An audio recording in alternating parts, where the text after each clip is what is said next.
right, David, this is all you. I let you choose your Mount Rushmore every week so I can make fun of you. And I have a feeling this is going to be a pretty easy one. So why don't you start off? Who's number one on your Mount Rushmore? Mount Rushmore of the Houston Astros. Now we're talking about opening day. My first team that I ever played against in Major League Baseball was the Houston Astros. They were National League at the time. Yeah, you're that old. They're National League Central. I am that old. The very first batter I ever faced in Major League Baseball history, Craig Biggio. Okay, Craig Biggio, the catcher, second baseman extraordinaire, the Hall of Famer. I've never actually had the opportunity to talk to Craig. Have you? What kind of guy is he? Yeah, I had an opportunity to talk to him. He was very reserved when I talked to him. So Kevin Biggio was with the Blue Jays when I was there, so it was kind of a neat moment to coach his son and the first guy I ever played against in Major League Baseball. I got to talk to him about it. Got to meet Craig when he was there at one of the games. It was kind of neat. It was a neat little moment. He was great, respectful. But I've heard great things about him. And again, playing at Rice and then Houston's right there, like. You had a lot of connections with the Astros, and so I had never heard anything bad about him. Loved him. Tough as nails. This guy was gritty, tough. Obviously, catcher turned into where do you end up playing? Second base. Second. Mm-hmm. Yeah, it was just amazing what he's able to do. But he ended up playing. Where did he end up playing? He ended up playing like third base too, though, right? Yeah, I think he moved around a few different places. Yeah, because when they had Jeff Kent was second base. When I played against him, he was not second base. Obviously, Hall of Famer, 4 Gold Gloves, 5 Silver Sluggers.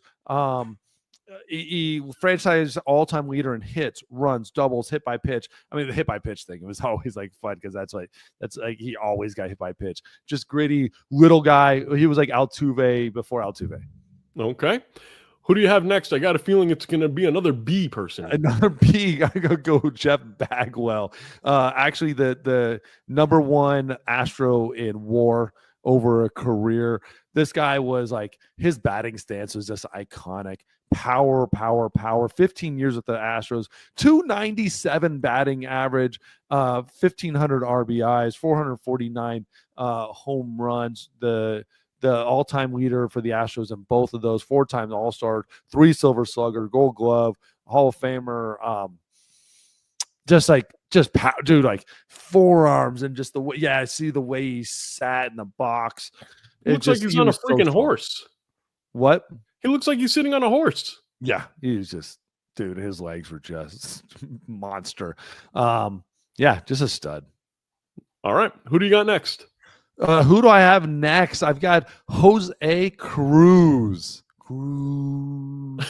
Okay, why Jose Cruz? Well, one, his son, just a little story. His son was the head coach at Rice, Jose Cruz Jr., Rice great, Rice legend. Ended up just getting let go like 2 weeks ago. But I played with his other son, Enrique Cruz, at Rice, and then his grandson was at Rice. So he has a huge Rice connection there. Just an overall stud, incredible, great player. 1,900 games with the Astros, 292 batting average, 553 extra base hits, 288 stolen bases, 2 All-Stars, 2 Silver Sluggers, all-time leader in triples, if that really matters, if that's really a thing. Just a incredible player, great guy, huge in the Houston community as far as like his just knowledge and name around the baseball. Puerto Rico, just incredible baseball player, and really defined a kind of offense for those 70s, 80s Astros. All right. And who is your last player? My last player currently on the Astros, Jose Altuve. Jose Altuve, that little cheater. Why do you like Jose Altuve? Hey, a lot has to be said about those years, right? Obviously, a lot of that brings into question. There's no doubt brings into question. But you're looking at this like 2-time World Series champion, ALCS MVP, 6-time Silver Slugger, an 8-time All-Star. 1,600 games, almost 1,700 games with the Astros, or maybe like that, maybe over 1,700 now. 1,700 games with the Astros, 307 batting average. I mean, what can you say? I mean, at the end of the day, like, yeah, we're going to talk about the cheating scandal, but he's still incredible baseball player. Incredible baseball player. Still trying to find it now in left field, but so many comps with him and Biggio, and I actually think he might be arguably a better baseball player than Biggio. It's just if you got to, it's the cheating is going to always carry so much weight. Yeah. I don't know why. When I look at him, I just think about Turtle from Entourage. I see it. 100%. He's probably about the same height, 5'6". Yep. So we got 2 Bs and 2 Jose's. 2 Bs, 2 Jose's. All right. Who is your first man out? Another one of those Bs, Lance Berkman. Okay. I can see that. Great ball player. Really underrated. I loved watching him play. And finally, who is your guy that if they keep on this track could crack into the top 4? Could legitimately crack into this. Like there's a lot of these guys that you're not sure if they'll ever make it. Yordan Alvarez. This guy has been an absolute stud since the moment he's gotten to the big leagues. Incredible power hitter. He's only been in for five years. He has an MVP 3, an MVP 13, an MVP 9, Rookie of the Year. I mean, power just through the roof, 164 home runs already, and it's really only been 4. He had 4 years, and then the 2020 year doesn't really, it kind of sucks because that counts as a year. That's going to suck with a lot of these guys, like prime of their careers. Like the dude had 27 home runs a year before that. Like that's another 30-some home runs that he's going to miss out on in his career. It's just going to kind of suck. I think he was hurt, though, too, during that year, or maybe there was something he ended up missing the year. But this dude's a stud.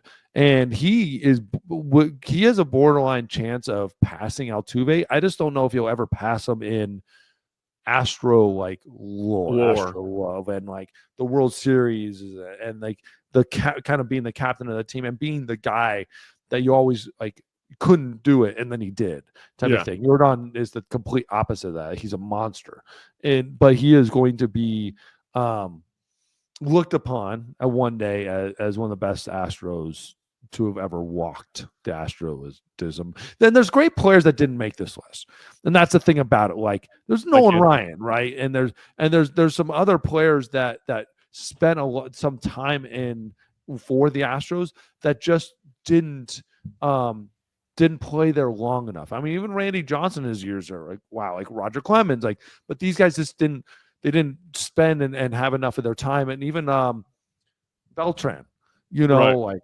That's not enough of his years in Houston to really be on this list. If you talk about Jeff Ken, Roy Oswald could easily have been on a list like this, but they just not quite on that level.